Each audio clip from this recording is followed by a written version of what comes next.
Star Trek Nemesis was a movie I very much wanted to love, especially after how utterly disappointing Star Trek Insurrection turned out to be. Now, to Insurrection's credit, it does have some nice, lighter moments. I think it's pretty well paced. It has a lot of action. But the story isn't as strong when you compare it to Star Trek First Contact. I mean, the conflict doesn't really make any sense. Look, the Baku aren't indigenous to the planet. They're hoarding all the metaphasic radiation for themselves.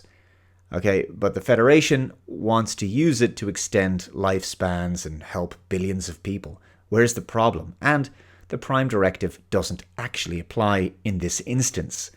Just move them to another world already. It just doesn't work, right? So with Nemesis, they tried to do a more serious movie, which I respected. Darker, more in keeping with First Contact in terms of tone.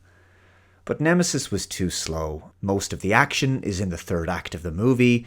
Data's death feels too tacked on, too forced to try to generate an emotional reaction with a bit of a shock. The plot feels very derivative of other things we've seen before, like they were trying to make Next Generation's Wrath of Khan.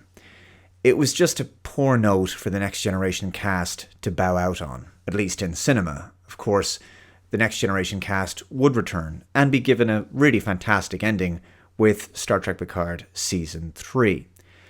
Now, believe it or not, if Nemesis had have been successful, Brent Spiner and Nemesis writer John Logan did have an idea for a sequel. Quite a big sequel, in fact. And it would have been essentially an epic Justice League or Avengers type crossover movie for the Star Trek universe. So Screen Rant had this article some time ago, Justice League of Star Trek, Brent Spiner's Nemesis sequel plan. Brent Spiner had an idea for an epic Star Trek sequel that would bring together all the captains, crews, and villains in one movie. The idea involved Picard going back in time to recruit characters like Kirk, Spock, and Archer to help him stop a gathering of Star Trek villains. The potential sequel was deemed too expensive by Paramount, but the door could still be open for more TNG stories and a potential Picard spin-off. Now, I'll say this first. I would kind of hope that if there is going to be any more Next Generation related Star Trek, that they leave the character of Picard very much out of it. Okay, I think his story has been very well told, and I think the character has been given a great send-off in Picard Season 3. Moreover, I think Patrick Stewart is getting on now a little bit.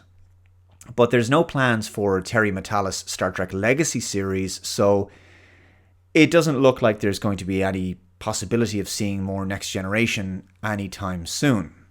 The Trek franchise is moving forward with different shows. They're going to do Star Trek Strange New Worlds for a little while longer, and also this new Star Trek Starfleet Academy series. So, in the article, Spiner is quoted as saying, "John, Logan, and I had a great story that would bring together all the captains, crews, and villains together at the same time. It was the Justice League of Star Trek. But Paramount decided it was too expensive a movie to make." In a different interview with the British magazine Dreamwatch, Spiner revealed even more about the plot of this mysterious Star Trek sequel. Read his full quote below. "One of the ideas that John Logan and I had about what the next film would have been was a Justice League of Star Trek. Something would bring all the great Star Trek villains together, from Khan to Shinzon, and Picard is the only person who can stop them, and he actually has to go through time and pluck out the people he needs to help him. He goes back to the moment before Data blows up and takes him back to get Kirk and Spock, and go even further back and get Scott Bakula's character Archer. The problem with that, more than anything, is cost. How do you pay for that?" Yeah, exactly. So this would have been pie in the sky stuff in terms of expense. But the fundamental problem with an idea like this, other than the enormous expense, is that there's no story here. It's not actually about anything. It's literally just a plot device to create the novelty of having this massive Star Trek crossover of all the iconic characters on screen at the same time, right? This is actually never a good starting point for any kind of story.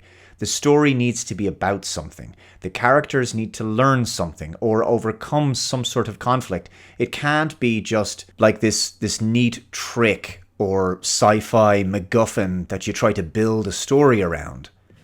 The Star Trek feature films never really made the kind of money that would justify such a gargantuan budget for a project like this one. I also think there's fan service, and then there's going over the top with something that just feels like an incredibly fan fiction-y kind of project. You know what I mean? The level of plot contrivance required to justify going back and forth through time to shoehorn the various villains and heroes of the Trek universe into one big film, combining the casts of the various shows. I mean, sure, there is some small part of you as a hardcore Trek fan that might love to see something like that, but it also just sounds utterly over the top to the point of being almost cringeworthy. It probably would have been a mess of a film that would have required so much arbitrary plot devices in order to combine the Trek crews and villains from different points in the timeline together. What kind of story could possibly ever warrant such a multiverse mashup without it being little more than a gimmick to titillate fans and get them to pay to see the movie? Also, time travel at the best of times is actually very difficult to do well. A story like this would have been very messy, like I say. I'm actually kind of grateful that this never happened. The closest we got to something like this were some of the William Shatner Trek novels, like The Return, for example. Anyway, guys, let me know your thoughts on this one in the comments below. Would you have actually wanted to have seen something like this in the Star Trek universe? Take care. I'll see you next time. Bye-bye.